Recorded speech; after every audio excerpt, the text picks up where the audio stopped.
lebih menghargai satu sama lain, bekerja sama secara efektif dan merasa lebih percaya diri dalam mengikuti pembelajaran. Next. Kemudian metode penelitian. Yang pertama ada jenis penelitian. Nah, penelitian ini menggunakan pendekatan kualitatif dengan jenis observasional deskriptif.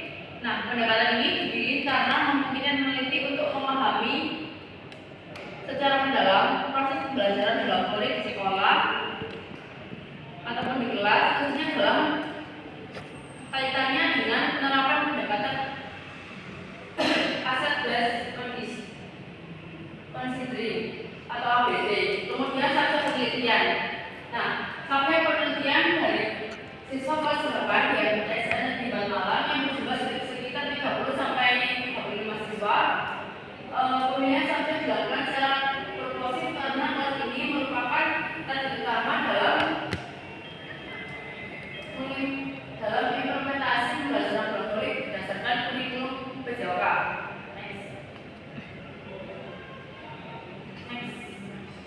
Kemudian analisis data. Nah, informasi yang terkumpul dianalisis menggunakan teknik analisis tematik deskriptif. Proses analisis diawali dengan membaca informatif secara berulang untuk menemukan tematik utama yang berkaitan dengan penerapan pendekatan ABCD. Kemudian teknik pengumpulan data. Nah, teknik pengumpulan informasi ini dilakukan menjadi 3 cara.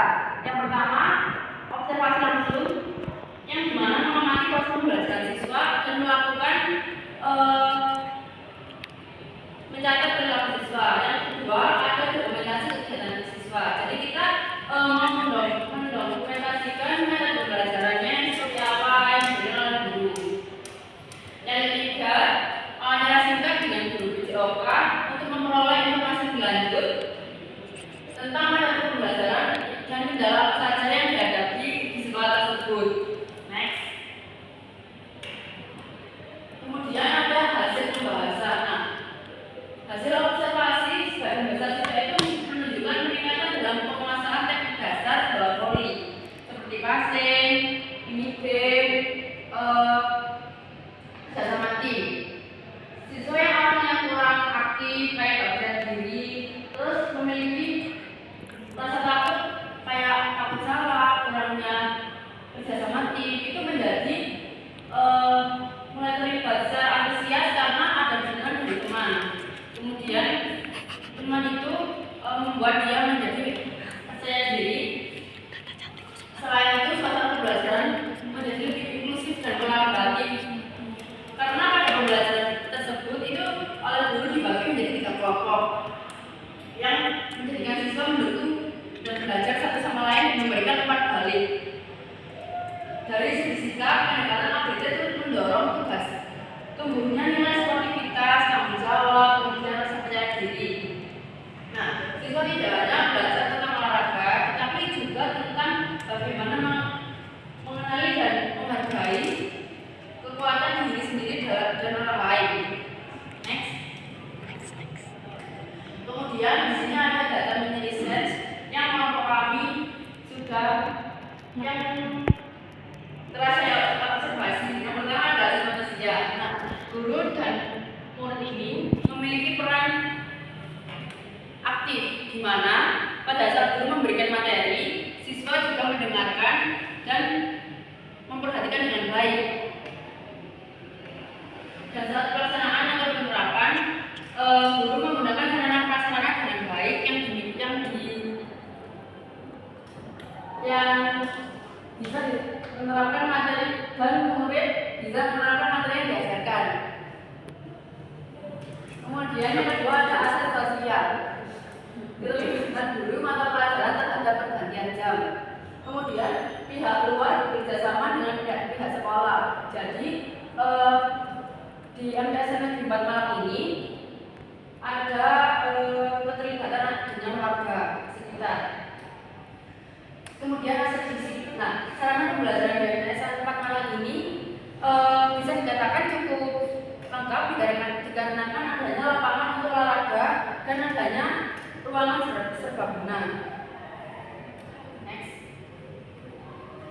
Kemudian ada aset politik. Setelah melakukan wawancara dengan guru PJOK, kita mengetahui bahwa sekolah menyediakan alat dan sarana prasarana itu cukup lengkap untuk kegiatan olahraga terutama bola voli.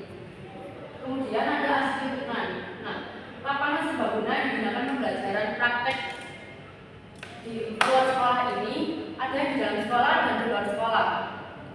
Mungkin untuk di luar sekolah itu kurang lebih jaraknya hanya 100 meter saja. Dan itu sudah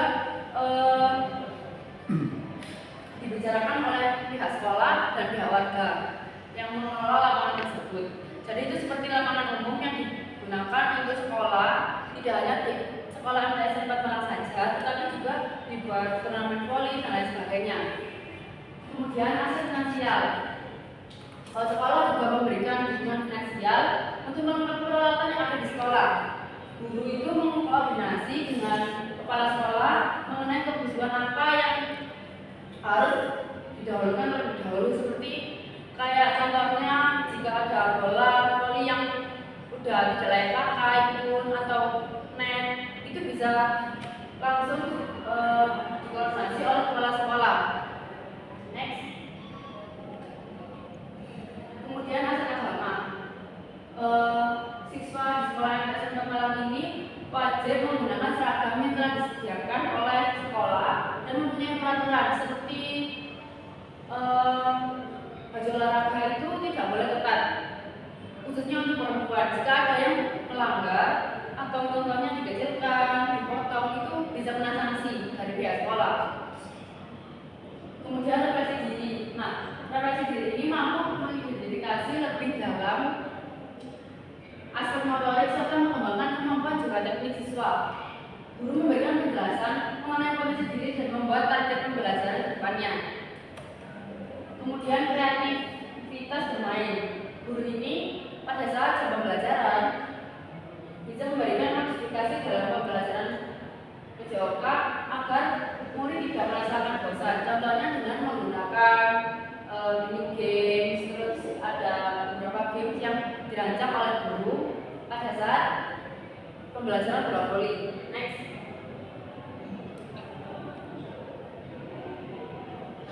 Kesimpulan dari presentasi saya pada hari ini, penerapan pendekatan asas-based thinking atau ABD dalam pembelajaran bola voli di MTSN 4 Malang terbukti efektif dalam meningkatkan partisipasi aktif, motivasi serta keterampilan motorik pada siswa. Pendekatan ini menciptakan suasana belajar yang pasif dan positif, memberdayakan dengan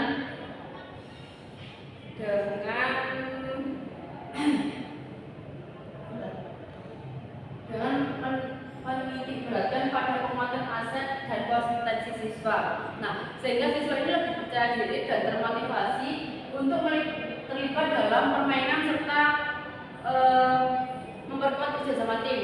Nah, guru PJOK ini juga berperan fasilitator yang mengarahkan siswa mengenali dan memanfaatkan kekurangan masing-masing, menjadikan pembelajaran lebih relevan dan bermakna. Next. Berikut ini adalah dokumentasi penelitian dari kelompok kami. Yang pertama pada saat wawancara. Nah, kedua ini pada saat kita meneliti bagaimana dari siswa, keaktifan siswa, dan kemudian tiga ada dokumentasi bekerjasama. Sekian dari saya kelompok 10. Bila ada salah kata